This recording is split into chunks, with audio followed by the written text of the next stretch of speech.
нашата земја. Би сакал да им порачам дека 5 мај е последниот датум кога ќе можат да ја потврдат оваа нивна заложба и да ја обезбедат собствената идеја. Убеден сум дека за 2 недели ќе излезат и ќе гласаат за мене и за политичката опција која ја представувам и на тој начин одговорно ќе ја поведеме земјата напред. Би сакал исто така да им се обратам директно и на оние граѓани кои гласаа вчера за господинот Велимир Екран. Од нив ја очекувам поддршката за вториот круг и ги повикувам и нив масовно да излезат на гласање. Знам дека тие во огромен број ја поддржуваат мојата визија за европска и интегрирана Македонија наспроти ревизијата на се што постигнавме и блокадите кои ги најавува Силјановски. Ги повикувам да излезат и да гласаат по своје убедување, онака како што мислат и веруваат дека е правилно. Од нивниот глас, исто така, зависи каков курс ќе заземе нашата земја по 5 мај. Од денес, почитувани, ја продолжува мојата кампања до конечна победа. На 5 мај ми е потребна максимална политичка мобилизација, граѓанска мобилизација и поддршка за концептот која води оваа земја напред. Продолжувам на терен да се сретнам со што повеќе граѓани и да ја пренесам пораката дека 5 мај е последниот датум за да избегнеме нови подоби, нови блокади и застој на патот кон НАТО и кон Европската унија. Господин Пенаровски, како коментирате што го изгубивте Скопје? Не сум сигурен дека е така според бројките, ако зборуваме за 10 општини кои го сочинуваат главниот град, мислам дека бројките се тука поделени. Зборуваме од Сарај па се вамо до Чаир, така што мислам дека трендовите во Скопје на ниво на град со 10 општини во него, мислам дека се многу слични на трендовите кои се на ниво на цела држава. Битола? Само можеме да одиме по бројки, да кажеме толку општини победивме, во толку изгубивме, меѓутоа јас мислам дека конечниот резултат е, го знаете сите, 4600 гласови е разликата, со уште колку што знам 7 гласачки места кои не се добре броени, значи тоа е јасна тенденцијата на ниво на држава, јасна. Господин Пенаровски, дали сте задоволни од ангажманот на вашите коалициони партнери, посебно албанските партии? Затоа што не ги знам, допро треба да се прават вчера само што заврши гласањето, не сум сигурен околу ангажманот, ако зборуваш на тема која партија колку има придонесено и тоа ќе биде многу тешко да се утврди реално, до глава, до глас. Од она што го знам од теренските извештаи што ги добивме во текот на вчерашниот ден до касно на ноќта, мислам дека сите тие, буквално зборам за 31 политичка партија која застана за мојата кандидатура, тие беа ангажирани практично и во претходниот период, но и за време на гласањето со мобилизација на своите гласачи кон кои тие гравитираат. Значи не можам да видам индикатор до сега, барем до овој момент додека зборуваме колку е часот, дека некој од нив седел дома и дека не работи. Мислам дека работеа и во текот на кампањата и очекувам дека и на ист начин од денес ќе продолжуваме понатаму. Еве денеска вечер го имаме на трибина во Карпош. Утре одам во други градови, така што и во западниот и во источниот дел од Македонија, во Повардарието, сите тие, зависно каде имаат своји подобри местни одбори и организации, ќе се чуваат на мојот штаб.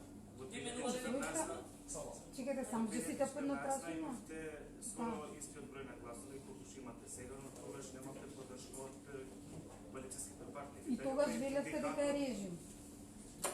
Многу работи се променија од тогаш до сега. Во меѓувреме, знаете, последните 2 години направивме неколку тешки одлуки, направивме тешки компромиси.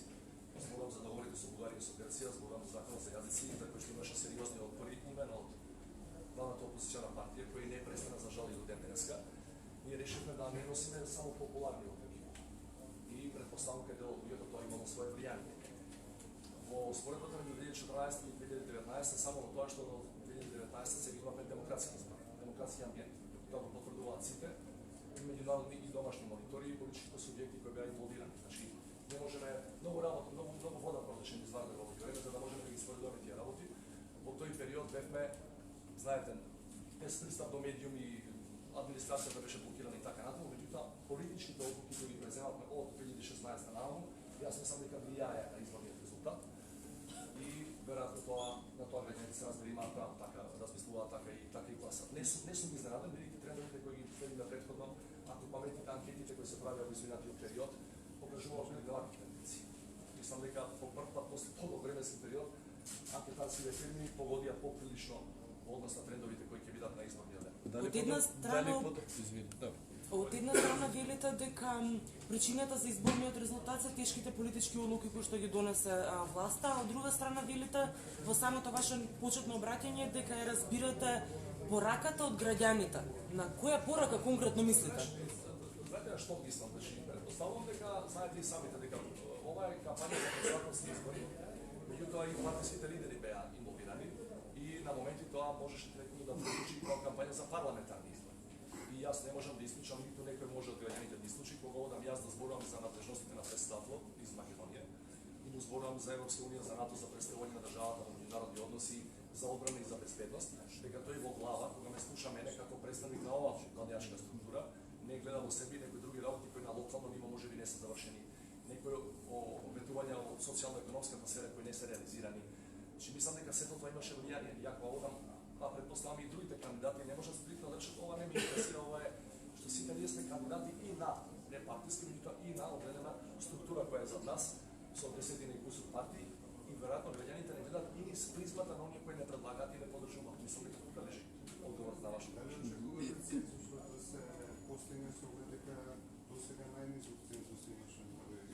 Председателските избори во историска смисла секој пат, во историска перспектива, секој пат имале понизок цензус и од локалниот и од парламентарниот. Јас реков дека повторам таа теза, ако некоја од големите политички сили не бойкотира на организиран начин, како што има преланската година, мислам дека цензусот ќе се постигне. Не можам да видам со оглед на резултатот сега некоја причина посебна за било кој од тие три големи политички структури да бойкотира, така што верувам дека ќе имаме цензус. Дали сте имале разговори со албанските опозицијски партии? Нели за да ги мобилизираат гласачите? Откако го видовте резултатот? Не. Дали планирате да имате? Јас најверојатно не. Мислам дека до сега нема никакви договори во однос на некоја владачката структура, ако мислите некој од мините првенци да разговарат. Мислам дека нема ни да се оди на тоа. Знаете зашто? Затоа што јас согласувам со тезата дека политичка трговија не ни е потребна. Значи јас се обраќав и во првиот круг и пред првиот круг не се гледав со луѓето од албанската опозиција, освен со оние што ги знам кога бев пратени, па и тие беа пратеници, затоа што мислам дека не можете на таков начин да ги земете гласовите, да ги префрлите, мене ми е туѓо како на човек, само како на политичар. И задоволен сум што до сега не гледам такви обиди од ниту една страна, и од опозицијата, бидејќи тие имаат легитимно право да ги побаруваат тие гласови. Вчерашната изјава на господинот Река во Таноска ми се допадна. Рече секој од тие гласачи негови во првиот круг се индивиду и личност со свој став, како сакаат така нека решаваат во вториот круг и мислам дека сите ние треба да го поддржиме тој став. Не гледам како е начин да ако зборуваме за бројки, тоа значи не зборуваме за личности. Секој гласач и од овие мои што ги имам и од тие што утре ќе гласаат за мене во втори круг, се стварно личности со презиме и јас сакам тоа да го почитам. А тогаш како ќе мотивирате гласачите кои што гласаат за Река да гласаат за вас, кои што еви денеска од неговиот штаб потврдија ставот дека нема да тргуваат со гласовите, нити ќе повикуваат на бойкот, ниту за едниот, ниту за другиот. Постои еден друг начин да се мотивираат гласачите, освен тргување со гласовите се разбира. Јас имам намера да го формулирам мојот концепт, да не да замарам сега со многи политички говори, го знаете и се предмот го зборува, че јас тврдам дека во вториот круг изгледаат два диаметрално спротивни концепти. Едниот концепт кој јас се залагам со целокупната политичка структура која ме поддржува и граѓани кои не се члени на партии кои ме поддржуваат, тоа е европски интегрирана, евроатлантски интегрирана Македонија и внатре исто така инклузија на сите етнички заедници во системот за граѓаните да ја чувствуваат ова држава наистина како своја. На друга страна имаме еден анакрон националистички популистички концепт од 19 век, за кој јас мислам не само за етничките албанци, но било кој за етничките македонци и сите други е неприфатливо во 2019 година да се нуди како концепт кој